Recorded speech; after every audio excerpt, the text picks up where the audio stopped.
Good morning mga kaibon, mga kalapatids. May good news na naman ako. Si Sir Melchor, magbibigay siya ng ibon. Ano yun?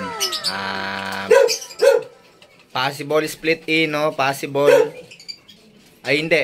split in, no? Sure split par blue, pang Crimino Opaline project. Yun, ibibigay natin yun dun sa sharer natin, no? Idadagdag natin yun dun. Tapos may nagbigay sa atin ng ng kalapate. Hindi pala binigay, pinahiram pala, no? Ni Sir Asyong. Naka-box pa, tara unbox natin. Pakapakita ako sa inyo. Napakaganda ng mga pinahiram niya sa ating mga kalapate, no? Dalawa yun, tara.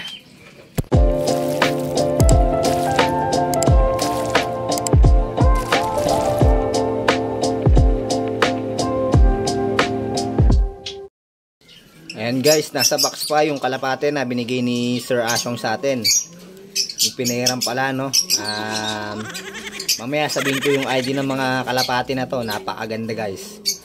Tara, unbox ko na to para makita nyo na agad. So yun guys, ito na yung isa sa mga pinahiram ni Sir Asyong sa atin, no? Itong blue bar. Napakaganda. Ayusin lang natin yung pakpak. Medyo na sa box. Nagulo sa box, no? Ito guys. Ayan yung kalapate. Ang ID ng kalapate na to, Vandenbroek X Masarela. Yung lahi ng kalapate na to, no guys? Napakaganda. Kak siya. Yun, mahahanapan natin ng kapares dito sa kalapate natin to. Napakagandang ibon na pinahiram sa atin ni Sir Asyong.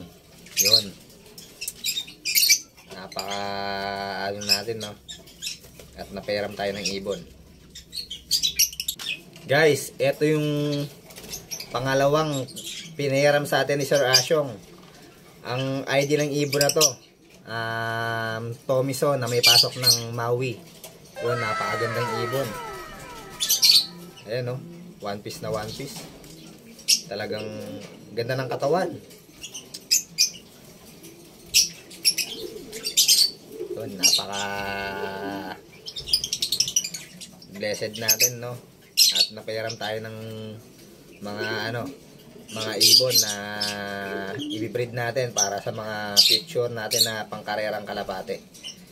Ang kulang na lang ang kapares. Hahanapan natin dito. Yung Vandenbroek ko kasi na babae, yun, may itlog ngayon, no?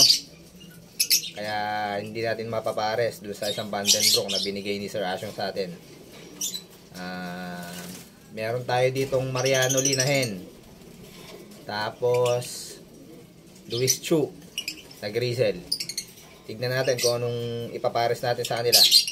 Yun, napakaganda. Shout out kay Sir Asyong. Maraming salamat sa mga ibon na napahiram mo sa atin. Yun. So guys, hanggang dito na lang yung vlog natin para ngayong araw na to, no? Pinakita ko lang sa inyo yung mga kalapate na pinahiram sa atin ni Sir Asyong. Yun. Shout out kay Sir Asyong. Maraming salamat sa mga kalapate na pinahiram mo. May sa kanya yun, may mga pedigree sa kanya yun, no? Champion line yung mga yun. Ito mga to. Kaya lang, syempre, sa kanya yun. Hiniram lang natin yung kalapate. Hindi naman natin pwede kunin yung pedigree. Nasa kanya yung pedigree, guys. Pinakita niya sa akin. Napakagandang mga kalapate. Kaya paparisan din natin ng magandang linyada. Para naman makachamba naman tayo. Makatagim tayo ng panalo, no? Sa mga karera. So yun, hanggang dito na lang yung vlog natin mga kaibon, mga kalapatids. Ingat and God bless.